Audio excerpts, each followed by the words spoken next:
Thanks for joining us today at City Life. We believe today's message will empower you and point you towards Jesus. But remember that church is so much more than a message you listen to. It's a living, breathing community that we invite you to be a part of. We hope to see you on a Sunday morning at City Life, in person or online.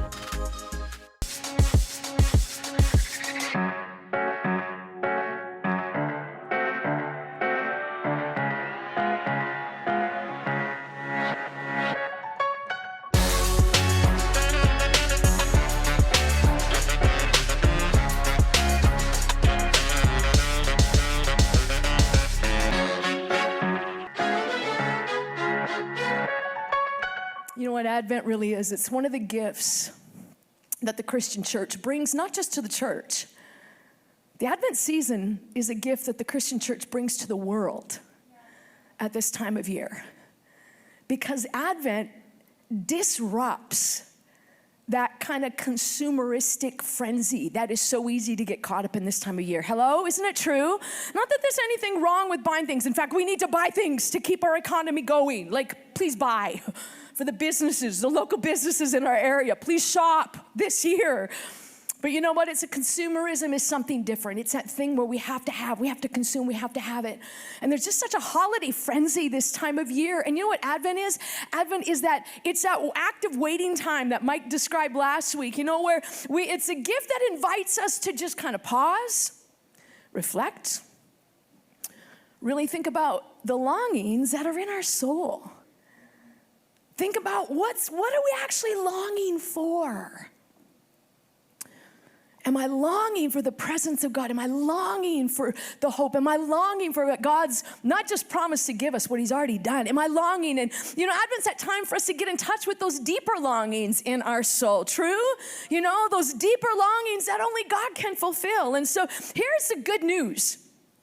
In every season, God wants to show up. He wants to arrive. That's what Advent is all about. It's about waiting for the arrival of God. That's what it's to remind us of the first time people were waiting for Jesus, for the Messiah to arrive, but it also reminds us, it's that waiting time to remind us, you know what, Jesus said he's coming back. Wouldn't it be awesome if he came back today? Oh God, I would be so happy. Wouldn't that be great? He could. We just don't know. But you know what? And this is the good news. In every season, God is ready to arrive and do something new. Even in those seasons where we think, I've got this, I'm good. You know, God still wants to arrive. He wants to show up and do something fresh and new in our soul. He wants to do something fresh and new in us to renew us so we're changed, but we need to be ready and alert for it.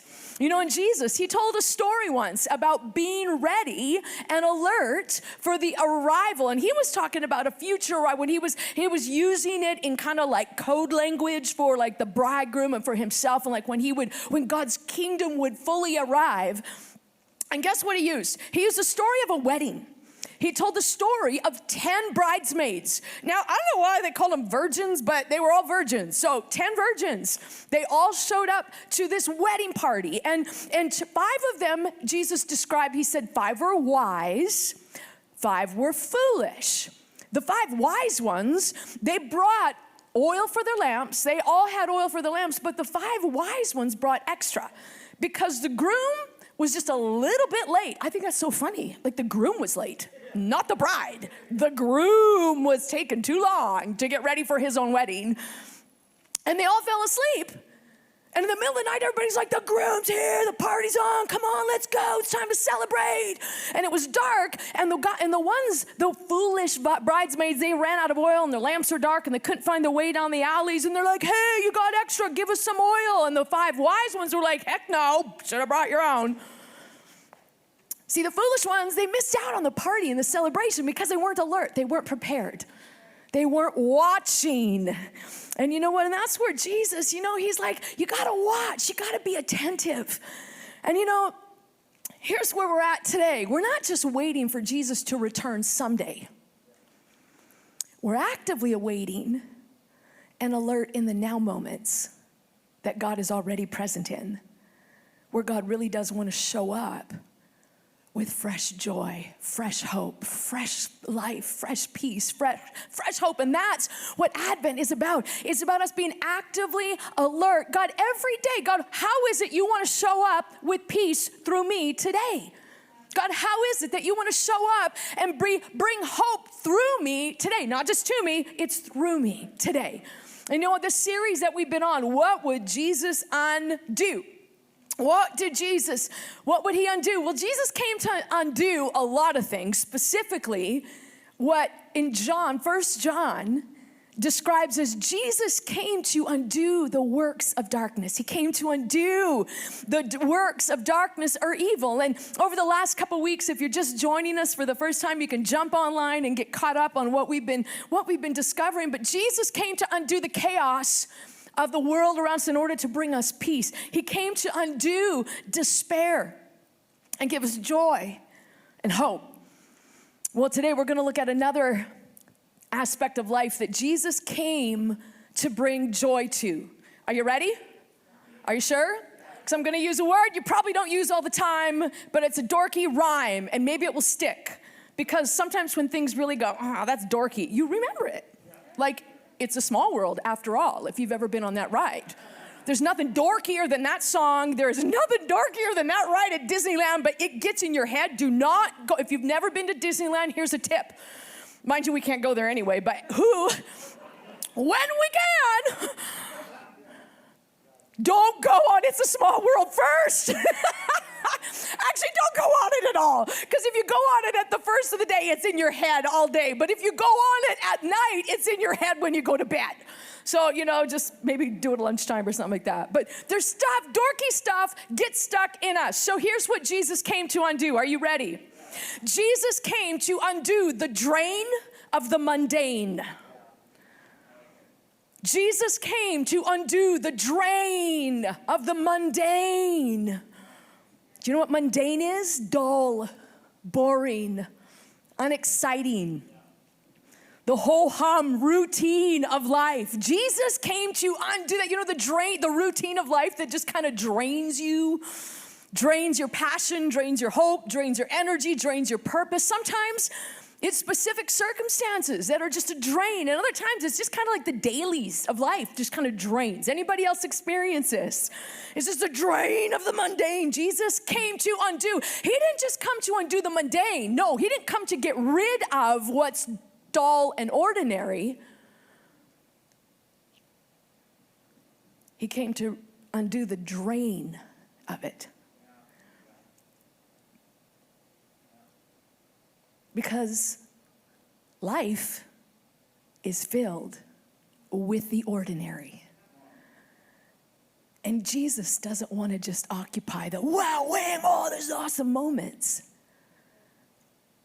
He wants to transform the ordinary, the mundane, the dull, the uneventful. See, right from the beginning, Jesus' presence transformed the mundane. The womb of a normal, unknown teenage girl named Mary would become the doorway between heaven and earth when God came to live in her womb. That's transforming the ordinary, the mundane. How about this? A small village named Bethlehem. You know what Bethlehem was considered? In the scripture, Bethlehem was considered the least significant of all the cities and tribes in the land of Israel. You didn't get much more podunk than Bethlehem.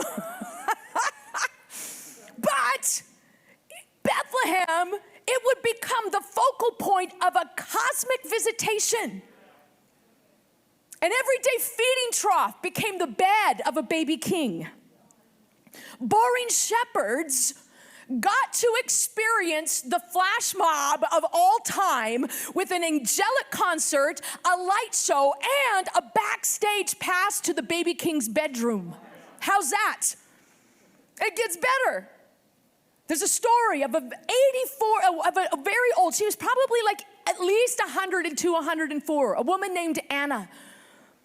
84 years, every day she was praying in the temple, waiting for God's promised Messiah to show up. And her every day, 80, how many of you have been praying every day for 84 years? No, I didn't think so. 84-year-long daily routine got interrupted by an up-close, face-to-face encounter with the creator of the universe in the form of a baby. And a new little family of 3 became the recipients of a cash windfall that some scholars believe set Jesus and his family up for an entire lifetime of financial supply. Jesus' presence right from the beginning is about transforming the mundane, the drain of the mundane. See, and that's why Jesus, he came offering a different way of life that would involve living by an internal atmosphere unaffected by the external atmosphere or the circumstances of the moment. Jesus came offering a different way of life that would be infused where the ordinary, the dull, the unexciting, even the tough and the hard stuff would be transformed through joy.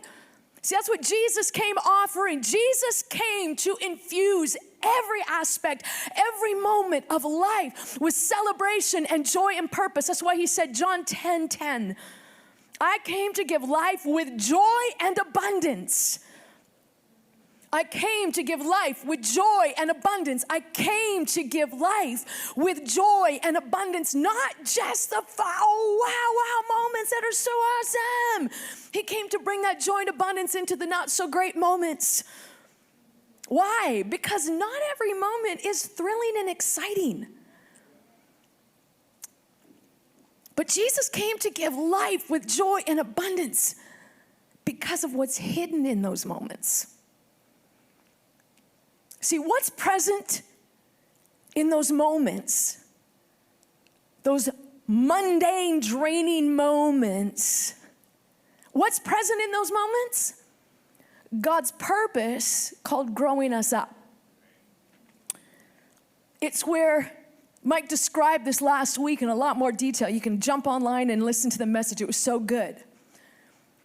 But God has a plan for us. And guess what? It's not to make us happy. It's to grow us up. It's actually his growing up plan for us is to move us beyond settling for happiness.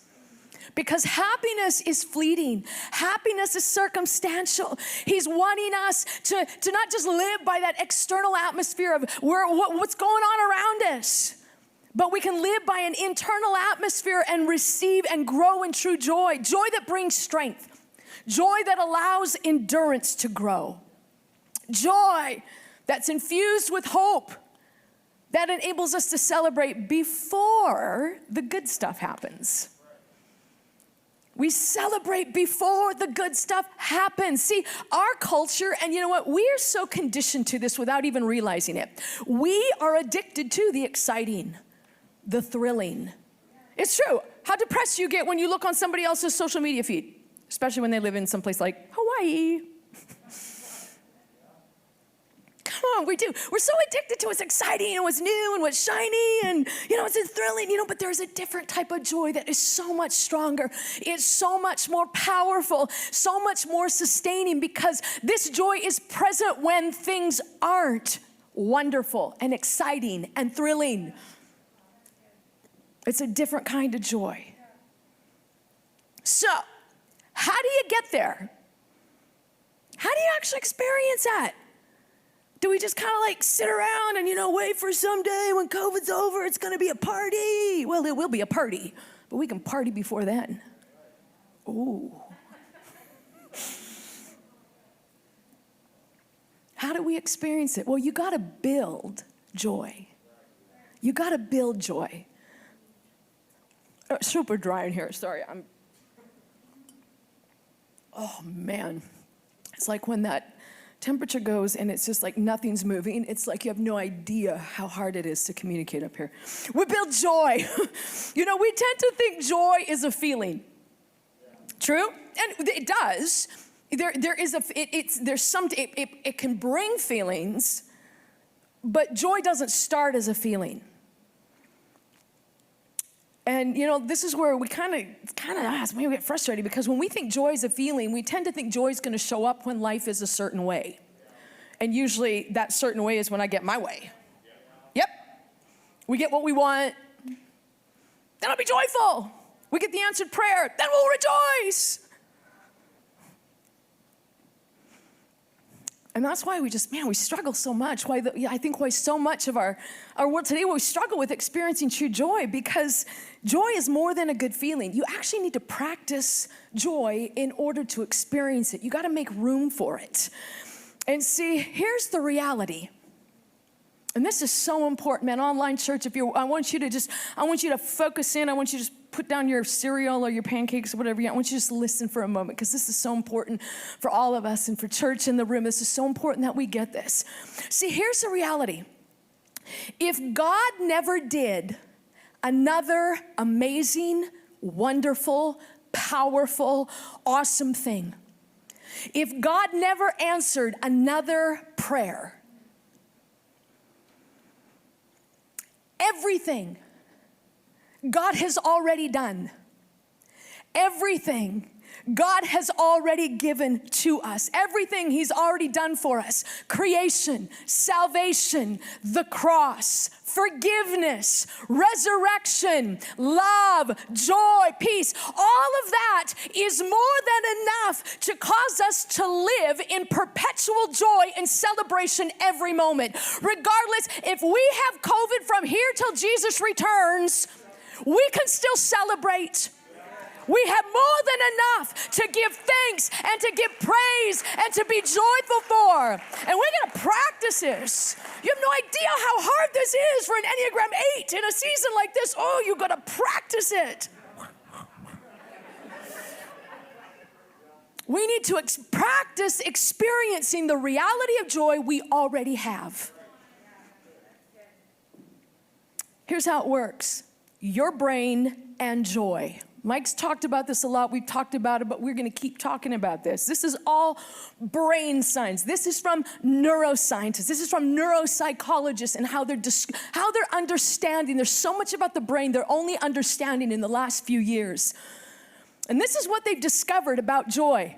You can't directly choose to be joyful any more than you can directly think about lowering your blood pressure.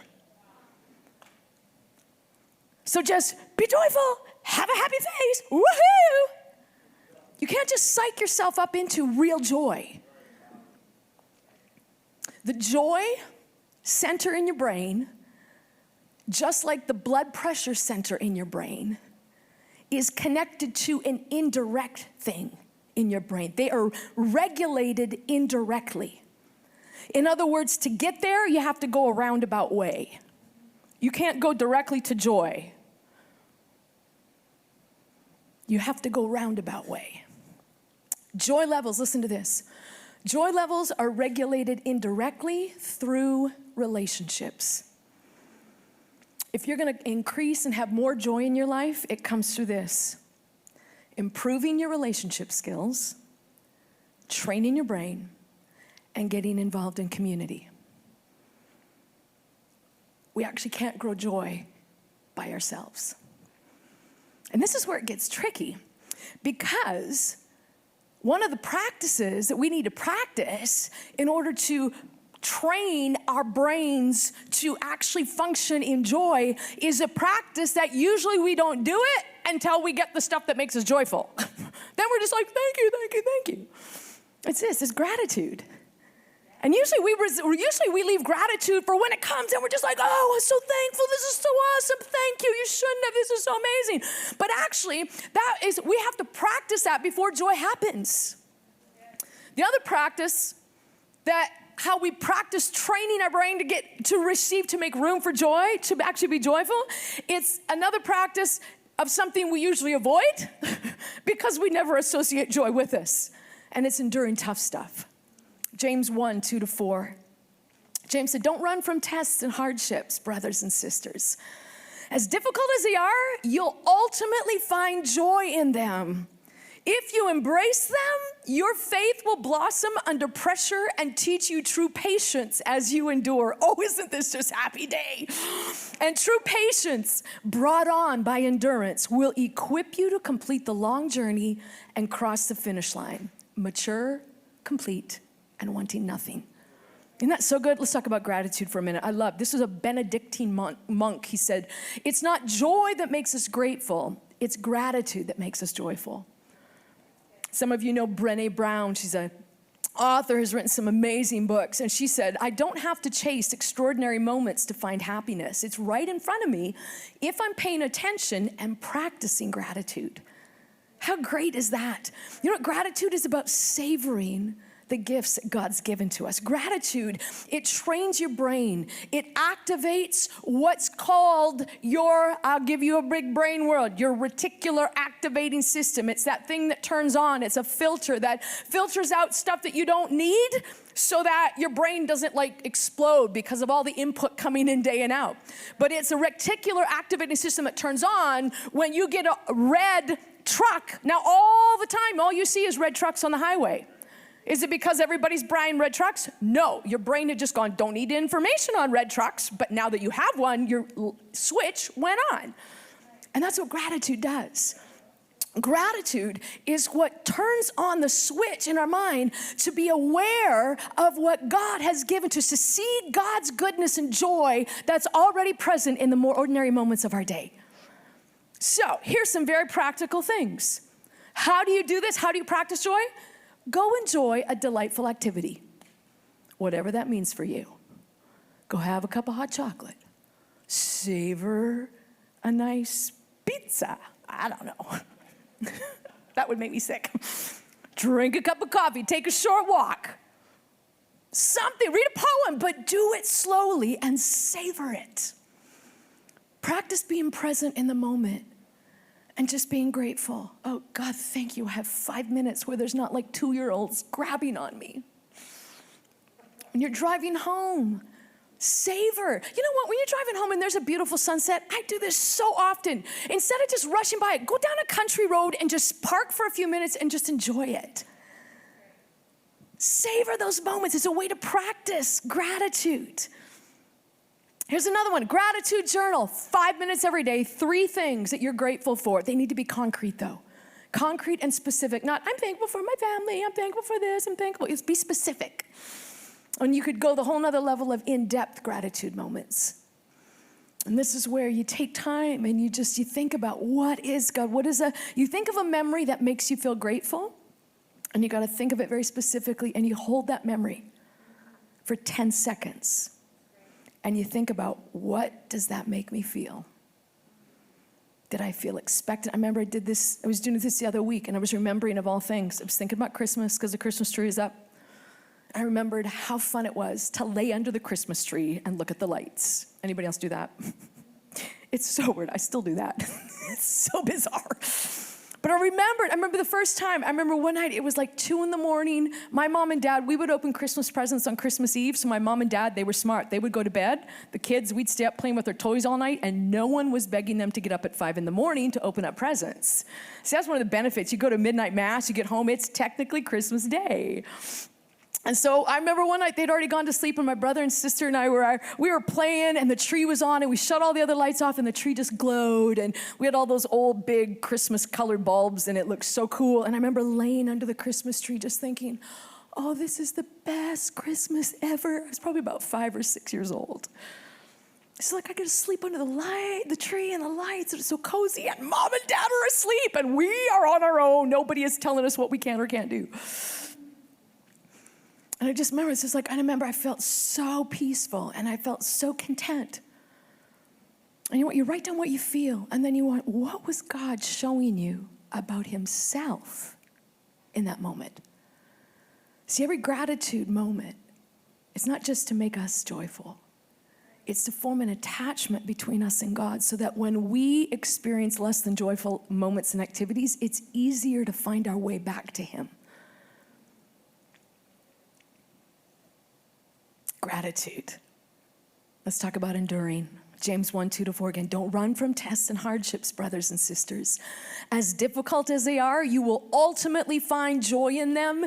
If you embrace them, your faith will blossom under pressure and teach you true patience as you endure.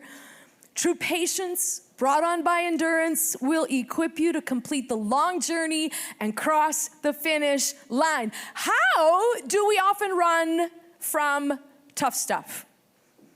How do we often run from it? Well, this is what happens.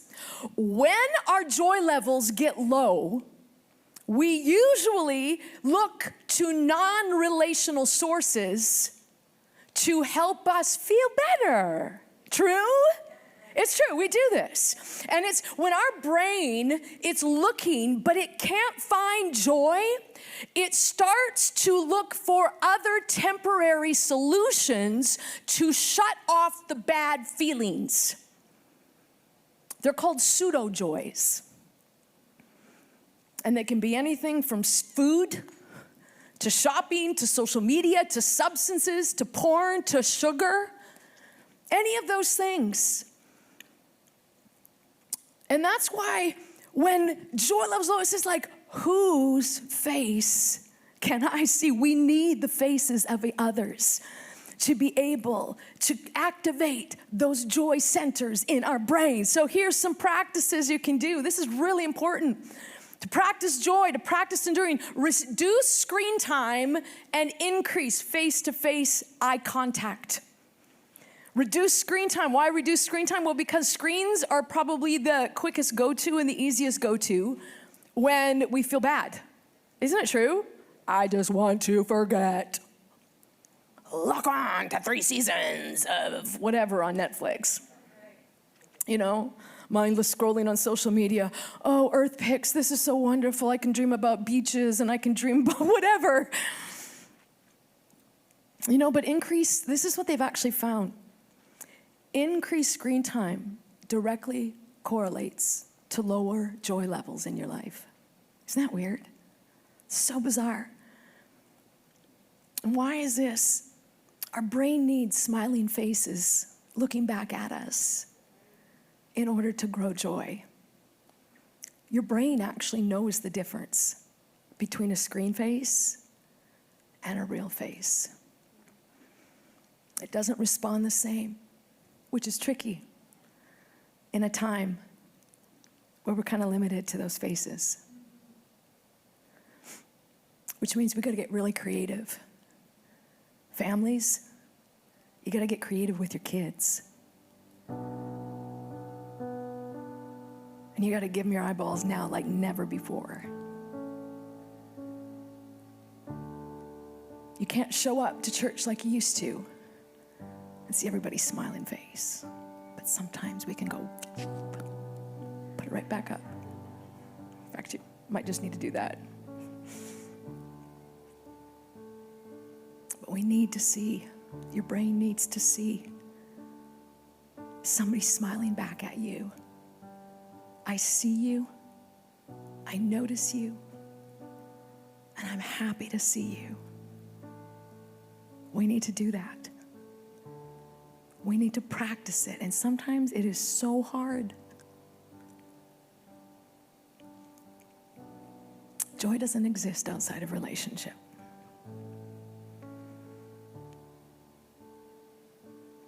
Here's the thing about joy. See, to choose joy in times of trouble, it's actually a bold act of defiance against the darkness that Jesus came to undo.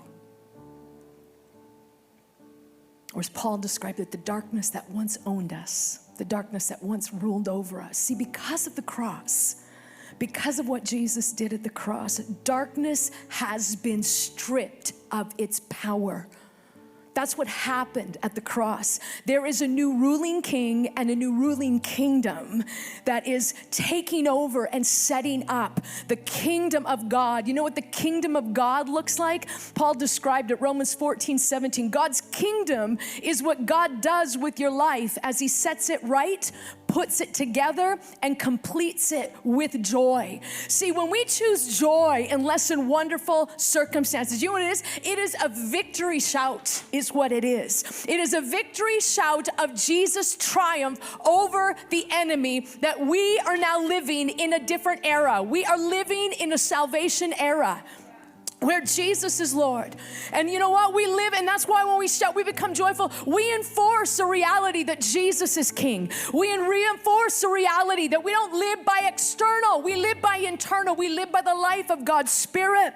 We can declare, you don't own me. You don't own me. I don't have to live by those external things. And you know what? This is so hard sometimes. And you know what comes in? Because you get this little whisper where you're just being a hypocrite because you don't really mean it outside. You know what that is? That is the enemy trying to get you stopping practicing what's going to create and allow the life and the joy of God's Spirit to come from you. He is trying to cut off the limb of the fruit called joy coming from your life. You know, it's like the story of that little boy. Maybe you've never heard it. I don't even know how it specifically, but it's the story of this little boy. He was misbehaving so bad. And finally his mom, she stuck him in the corner and she says, you need to sit on that chair and you need to stop misbehaving. And he was sitting there and he's stewing and he said, I might be sitting on the inside, but I'm standing on the outside. And you know what? We need to take that same attitude. We need to take that same attitude to anxiety, to worry, to fear, to frustration, to trouble, to this tough stuff. Whatever it is, it's trying to put you in the corner. Nobody puts baby in the corner. There you go. You laughed. It's good. But it's a way we can say, you're not going to stick me in that corner. I can be joyful on the inside. I'm standing up in joy. Let's stand. Let's stand, and once more, we're going to end in a shout and an extended praise of God. I want you to think about, especially if you came in here and it was hard. If you're watching online, I want you to stand again as well. And I want us in the count of 3, we're going to praise God again. And we're going to allow a thanks. What do you need to be thankful for? Maybe it's you have a job still. Maybe it's you're thankful that you have a warm house. You have a family that is with you. You are strong. You're healthy. You're whole. Come on. Can we just, on the count of 3, let's lift up a shout of praise and give God thanks for who He is. 1, 2, 3. Thank you. God, we thank you. We give you praise.